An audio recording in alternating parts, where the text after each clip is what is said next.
Agora, no De Bem com a Vida, nós vamos saber a respeito do glúten. Afinal, ele é o mocinho ou é o bandido para a nossa saúde e bem-estar? Quem nos esclarece é a nutricionista funcional Mariana Preze, que atua com foco em alergias alimentares, emagrecimento e diabetes. Como vai, doutora Mariana? De Bem com a Vida? Bom dia, Cristina. Muito bom estar aqui contigo. Que perguntinha é essa, né? Claro que muitas vezes o glúten pode ser um vilão para muitas pessoas, mas nem para todo mundo. A gente precisa esclarecer isso para ficar entendido, né? O glúten, na realidade, é uma proteína que está dentro do trigo. E nas últimas décadas, o trigo foi modificado geneticamente, fazendo com que aumentasse muito a quantidade do glúten nessa porção. E também no Brasil há os melhoradores de farinhas que têm a inclusão, por exemplo, do glúten. Então essa quantidade é excessiva para o nosso organismo, fazendo com que haja distúrbios à nossa saúde, realmente. Doutora Mariana, como nós podemos perceber se o glúten está sendo um vilão? Justamente por causa dessa quantidade dessa proteína. O glúten é uma proteína, de certa forma, de difícil digestão.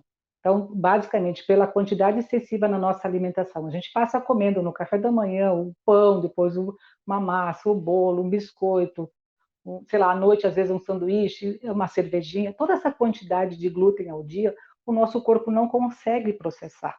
Então, o que acaba acontecendo? Há um rompimento na nossa barreira. Nossa barreira intestinal ela é íntegra, justamente para fazer que não passe para a circulação o vírus, a bactéria, as toxinas, né? E isso faz, quando o glúten está ali nas vilosidades intestinais, ela faz um rompimento naquela barreira. Então, as junções que são bem juntinhas, bem próximas, para que não aconteça esse processo, quando há um excesso de glúten aqui nas vilosidades, faz com que abra umas fendas. E essas fendas, então, fazem com que aquele elemento passe para essa circulação. Aí começa todo o processo inflamatório e vem as doenças na sequência. Para nós que somos leigos, existe um alerta, ou seja, sintomas que nos detectem que há um excesso de consumo na nossa alimentação? Sim, tem queixas bem significativas a nível de intestino, gastrointestinal, por exemplo, como a distensão, aquele barrigão que as pessoas tanto se queixam muitas vezes, né? Uma diarreia constante, às vezes alternando com constipação, uma certa, assim, sei lá, uma náusea, vômitos, às vezes perda de peso. Então, esses são os sintomas mais clássicos que a gente diz a nível de intestino. Mas também tem outros sintomas que a gente pode também ter um alerta hoje, pode ter uma anemia, uma fraqueza importante, uma enxaqueca, uma dermatite, às vezes uma deficiência de crescimento e de desenvolvimento em crianças. Então, existem várias outras coisas que a gente tem que hoje buscar esse diagnóstico para entender se há esse processo e se não está relacionado com outras doenças, e sim com isso. Que profissional nós devemos procurar para saber se sim, nós temos alguma alergia ao glúten? Normalmente vem para o nutricionista, porque são queixas mais digestivas, e quando o nutricionista, basicamente, ele faz essa primeira avaliação, ele vai encaminhar para um médico para fazer a avaliação, realmente, se há uma doença celíaca, por exemplo, que tem uma diferença entre sensibilidade ao glúten e uma doença celíaca propriamente dita, e uma alergia. Então, para isso, a gente precisa ter o diagnóstico de um profissional médico. Doutora Mariana, o que vem a ser uma pessoa celíaca? Pois então vamos pensar iniciando pela sensibilidade. A sensibilidade é aquela pessoa que consome o glúten e tem todos aqueles efeitos gastrointestinais. Então, só que ela não tem os anticorpos. Na doença celíaca, ela tem todos aqueles sintomas, só que ela tem os anticorpos. Então, já existiu uma reação, né, imunológica de reação àquele consumo do glúten, por exemplo. Então, ela tem realmente um processo bem mais importante aí. Ela não pode consumir absolutamente nada, nenhuma fração de alimentos que contenham glúten, porque ela vai basicamente atrofiando as vilosidades intestinais ao ponto de fazer com que haja por exemplo, uma deficiência bem severa na absorção de nutrientes e muitas vezes acontecendo uma desnutrição. Então, nesse caso, tem que ter o diagnóstico de uma doença celíaca e retirar totalmente todas as frações do glúten. E também existe aquela diferença em relação à alergia. Tem pessoas que têm alergia só ao trigo, porque o glúten não está só no trigo, está no trigo, está no centeio, está na cevada, está no malte, né? Mas, no trigo, às vezes as pessoas podem ter uma reação alérgica, então com uma dermatite de contato, ou então um fechamento de glúten. Então, realmente, a pessoa também teria que tirar o glúten da sua vida, né?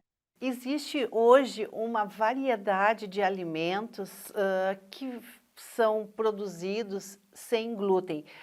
Que alimentos a senhora indicaria como saudáveis e que são livres de glúten? Pois então, aí quando tem essa, por exemplo, a gente tem que fazer toda uma adequação nutricional quando a pessoa tem que retirar realmente o glúten, porque não é simplesmente retirar, é substituir por alimentos adequados. Esse é um ponto bem importante, Cris.